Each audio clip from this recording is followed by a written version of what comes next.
दोस्तों, इस देशव्यापी कोरोना महामारी के दौर में अस्पताल में बेड्स नहीं मिल पा रहा है और हम लोग बिहार जैसे राज्य में रह रहे हैं जहाँ पर ज़्यादातर लोग गांव में रह रहे हैं और गांव में जो लोग संक्रमित हो रहे हैं वो बेड्स के तलाश में इधर उधर भटकते हैं और इस दौर में निश्चित रूप से मैं कहना चाहूँगा कि उन्हें बेड्स नहीं मिल पाता है और उसके लिए एक अंधकार सा हो जाता है।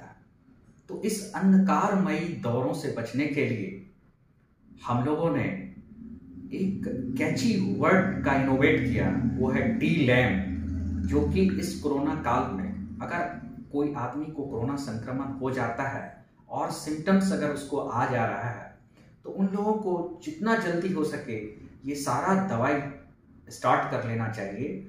और निश्चित रूप से जो लोग ये दवाई स्टार्ट कर ले रहे हैं, क्योंकि अभी पिछले महीनों भर में हम लोगों ने 6000 से ज़्यादा लोगों का इलाज इस डी-लैम के कंसेप्ट पे किया है और सब लोग अब ठीक हो रहे हैं, ये बहुत खुशी की बात है। और अब उन लोगों का पॉजिटिव फीडबैक आता है कि सर आपने हमारी जान बचा ली, सर ये डी-लैम के कंसेप्ट पे मैंने अपनी इलाज कराया और अब मैं ठीक हूँ, अब मैं दूसरे को भी ये कंसेप्ट बता रहा हूँ। तो ये डी-लैम क्या है ये मैं बताना चाहूँगा कि अगर आपका सैचुरेशन लेवल 93% से ज़्यादा है और कोरोना के लक्षण का 4-5 दिन हो गया हो और कुछ सिम्टम्स आ गया हो, जैसे कफ हो रहा हो, सांस लेने में दिक्कत हो, फीवर ज़्यादा आ रहा हो, तो आपसे निवेदन करना चाहूँगा कि आप जितना जल्दी हो सके अगर ये सिम्टम्स आ गया हो तो आप स्टार्ट कर लें। तो उस डी-लैम में डी जो है ये है डेक्सामेथासोन, बहुत सस्ती दवाई है, हर जगह पे मिलती है। ये 6 मिलीग्राम दिन में एक बार लें। और इसके बाद दूसरा एल जो है low molecular weight heparin 40 milligram, ये देखिए इंसुलिन वाली जो इंजेक्शन की जो ये होती है इससे लेना रहता है। ये बहुत पतला सा निडल होता है, इससे आप चमड़े में, ना नस में ना मांस में, ये चमड़े में 2 बार देना रहता है 40 मिलीग्राम 10 दिन तक। और कुछ लोग जो असमर्थ हैं, जो low molecular weight heparin injection लेने से असमर्थ हैं, वो लोग ये टैबलेट अपिक्साबेन है 2.5 मिलीग्राम 2 बार ये भी ले सकते हैं। ये इसलिए भी जरूरी है क्योंकि कोरोना हमारे लंग्स को, फेफड़े को प्रभावित करता है और फेफड़े में थ्रोम्बस बना दे रहा है, खून का थक्का बना देता है और गैसियस एक्सचेंज नहीं हो पाता और लोगों को सांस लेने में दिक्कत होती है और हम कहते हैं उसको कि ऑक्सीजन लेवल हमारा कम हो रहा है।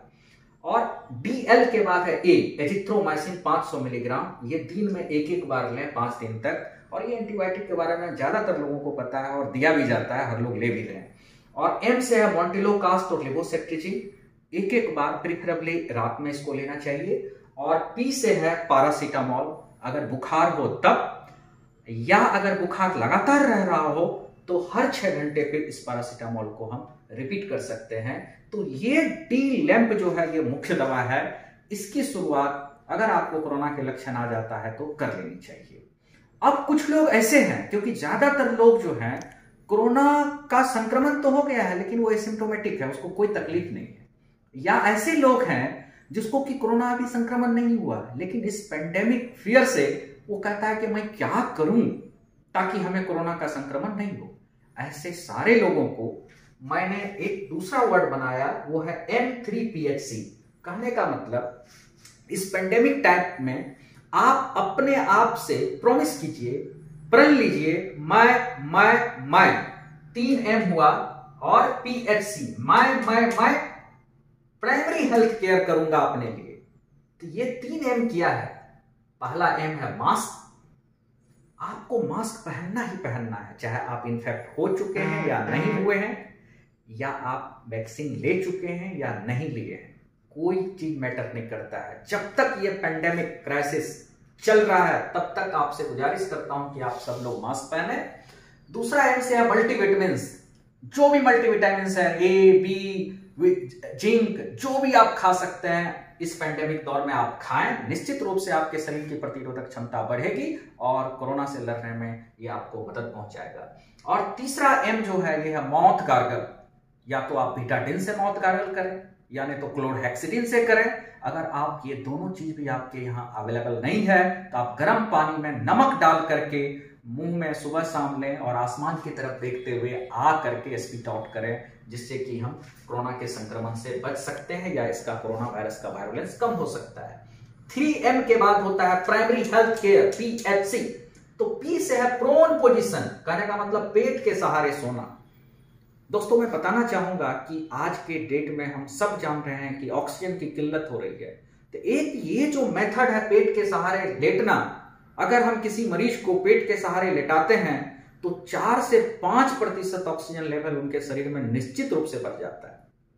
तो मैं कहना चाहूंगा कि 93% जो मैं शुरू में ही बताया वो हमारा सेफ मार्जिन है। तो यानी कि 93% से अगर 5% तक गिरा हुआ ऑक्सीजन लेवल है, किसी का 88 है, 87 है, ऐसे लोगों को आप पेट के सहारे जरूर सुलाएं। निश्चित रूप से कुछ वक्त मिल जाएगा ताकि आप ऑक्सीजन सिलेंडर का इंतजाम कर लेंगे या उसको अस्पताल तक सही सलामत पहुंचा लेंगे। और H है हैंड वॉश। हैंड वॉश की प्रक्रिया का पालन बिल्कुल करना चाहिए। इससे कोरोना ही नहीं, बहुत सारे संक्रमण है जो कि कोरोना पेंडेमिक खत्म होने के बाद भी आप बहुत सारी बीमारी से बच पाएंगे। और C है चेस्ट फिजियोथेरेपी, क्योंकि हम जान रहे हैं कि कोरोना हमारे फेफड़े को प्रभावित कर रहा है। तो जिस तरह से लोग जिम जाता है बाइसेप्स बनाने, ट्राइसेप्स बनाने, तो आज के दौर में हम सारे लोगों से गुजारिश करूंगा, विनती करूंगा कि आप अपने फेफड़े को सुदृढ़ और मजबूत बनाएं बाय डूइंग चेस्ट फिजियोथेरेपी। और चेस्ट फिजियोथेरेपी के लिए चेस्ट स्पायरोमेट्री एक मशीन आती है, उसमें 3 बॉल होता है, उसको आप ट्यूब है उसमें लगी हुई, उसको खींचें और बॉल को ऊपर की तरफ उठाएं। और अगर वो चेस्ट स्पायरोमेट्री भी अगर आपको नहीं मिल पा रहा है तो आप बैलून फुलाएं।